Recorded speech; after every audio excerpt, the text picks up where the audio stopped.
the truck's running like garbage, and we found that this wire is all chewed up and it's arcing out against the manifold, and the cap and the rotor's all corroded.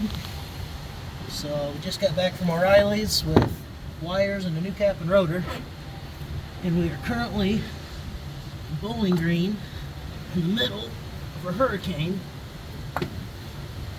at our hotel under the awning, replacing an ignition system. And if that doesn't make the roadkill guys happy, I don't know what would.